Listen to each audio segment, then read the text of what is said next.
अन्यायी घरपट्टी वाढीविरोधात महानगरपालिकेसमोर बोंबाबोंब आंदोलन।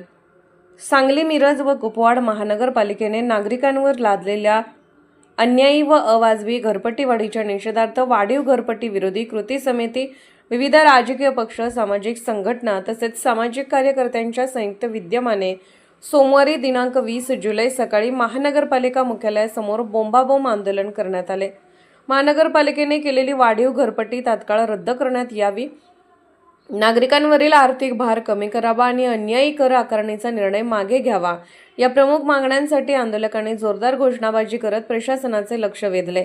यावेळी कृती समितीच्या पदाधिकाऱ्यांसह विविध राजकीय पक्षांचे प्रतिनिधी, सामाजिक संघटनांचे कार्यकर्ते आणि मोठ्या संख्येने नागरिक उपस्थित होते। आंदोलकांनी वाढीव घरपट्टीचा निर्णय त्वरित मागे घेतल्यास पुढील काळात अधिक तीव्र स्वरूपाचे आंदोलन छेडण्याचा इशाराही दिला। सांगली महानगर वार्ता न्यूज 24 प्रतिनिधी संपादक साहेबपीर पिरजादे। जाहिरातीसाठी संपर्क 7490769612। आमच्या चॅनलला लाईक करा, शेअर करा आणि सबस्क्राईब करायला विसरू नका।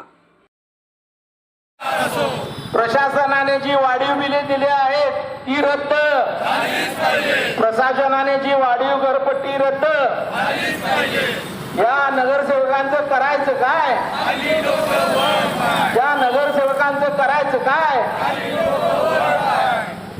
सांगली, मिरज, कुपवाड शहर महानगरपालिकेच्या या घरपट्टी वाढीव आंदोलनाच्या विषयात वाढीव घरपट्टी आंदोलन कृती समितीने हे वाढीव घरपट्टी रद्द होण्यासाठी आज बोंबाबोंब आंदोलन सुरू केलेलं आहे। या आमच्या मागण्यासाठी आम्हाला प्रशासनाच्या महापालिकेच्या दरवाजात बसायची परवानगी दिली नाही।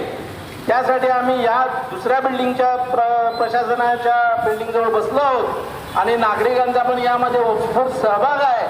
आमच्या या मागण्या प्रशासनाला मान्य कराव्याच लागतील। आज जी महासभा सुरू आहे त्यांना सुद्धा आमचा आवाज इथून जात असेल। या महासभेत सर्व नगरसेवकांनी या वाढीव घरपट्टी कृती जी वाढवलेली आहे प्रशासनाने याचा निषेध करून हे रोखून ही घरपट्टी नागरिकांवर लादलेली कमी करणं गरजेचं आहे। यासाठी पुन्हा एकदा या प्रशासनाचं करायचं काय? प्रशासनाचं करायचं काय? प्रशासनाच्या नावाने सर्व नागरिकांच्या वतीने, आमदार खासदारांच्या नावाने, सर्व पक्षांच्या नावाने